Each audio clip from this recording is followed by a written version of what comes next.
Hey guys, so that progress video I uploaded almost got 50,000 views, and the top 10 memorable moments is already well on its way to almost 140,000 views.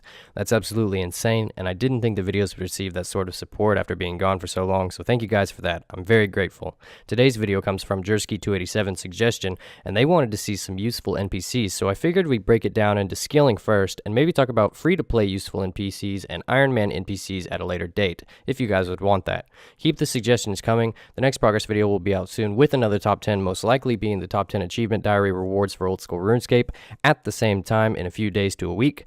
And that's all I got to say. Hope you guys enjoyed the video. Number 10, Bob the Axe Dealer in Lumbridge. His store's name is Bob's Brilliant Axes, and the reason why Bob's on the list is because he can repair your barrow armor pieces.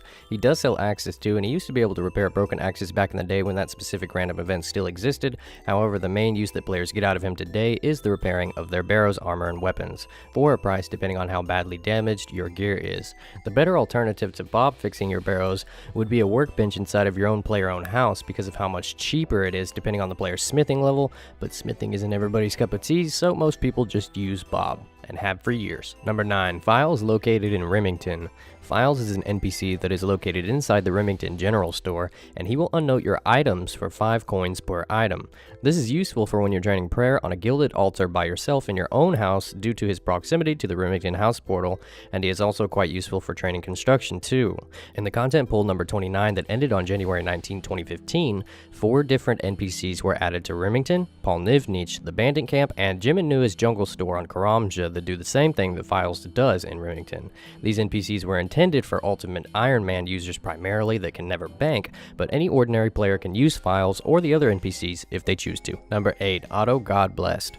Located at Otto's Grotto north of Baxtorian Falls, he's a barbarian warrior interested in the cultural history of his people and will offer eligible players barbarian training and will give them a book about barbarian skills. He can also convert a Zamorakian spear into a Zamorakian Hasta too for 300k, making it to where you're able to wield a shield with the spear that was originally a one-handed weapon, but only if you complete the Taibo Wanai Trio quest, and he also teaches players barbarian fishing if their fishing levels are 48 and over, as well as having a strength level of 15 and over too. The type of fishing he teaches you how to do is considered by many to be the fastest XP per hour in the fishing skill if you want purely XP alone. He can also teach you how to catch other fish with just your bare hands and can teach you how to light fires without even using a tinderbox. Number 7, Bob Barter. Bob Barter is one of the market price guides located in the southwest corner of the Grand Exchange. If right-clicked, he can show you the current market prices of various herbs and potions. Bob appears to be poor in the clothing he wears, however he is actually a wealthy merchant from East Ardoin. Apparently within lore, by pretending to be poor, he is able to more easily manipulate the businesses and individuals he trades and deals with. His main use the players get out of him is his ability to decant your potions, noted or unnoted, meaning that he will take all of your 3, 2, and 1 dose potions in your inventory and will put all of them at 4 dose, leaving behind empty vials for you as well, or potions that he couldn't decant. It's very useful when you're trying to organize your potions for efficiency when it comes to bossing and combat in general, or if you want to make some money. Number 6, Tool Leprechauns. These guys can be found at any farming patch around Gielinor, and they provide 2 basic functions: storing farming tools and exchanging harvested items into banknotes. All Tool Leprechauns carry various tools too, and you can receive any of them from any leprechaun. They carry spades, rakes, seed dibblers, watering cans, secateurs, enchanted secateurs, gardening trowels, 255 empty bucket slots, as well as 255 slots of buckets of compost and super compost. The only thing he won't note for you is cabbages when you're around Falador farming patches. For some reason, he will complain about cabbages and tell you to take them away from him for some odd reason. Number 5, the Mage of Zamorak. He stands at the Southern Wilderness mining site and at the altar of Zamorak in Varrock. He sells runes and teleports players into the Abyss once the Abyss mini-quest he offers has been completed. He used to sell soul and astral runes, but now only sells air, water, earth, fire, mind, body, chaos, death, and blood runes.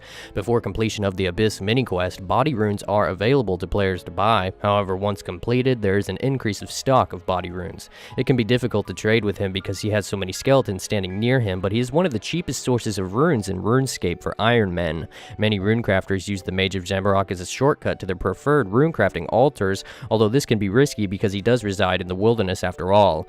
Teleporting to the Abyss will also skull you and drain your prayer points to 0. Because of this, PKers like to kill runecrafters for their glory amulets by teleblocking them and then freezing them if their level difference isn't too high, since he is in low-level wilderness. Also, he will fix your rune pouches free of charge, and you can reclaim your small pouch from the Mage of Zamorak anytime you want if you do happen to lose it. Number 4. Josik.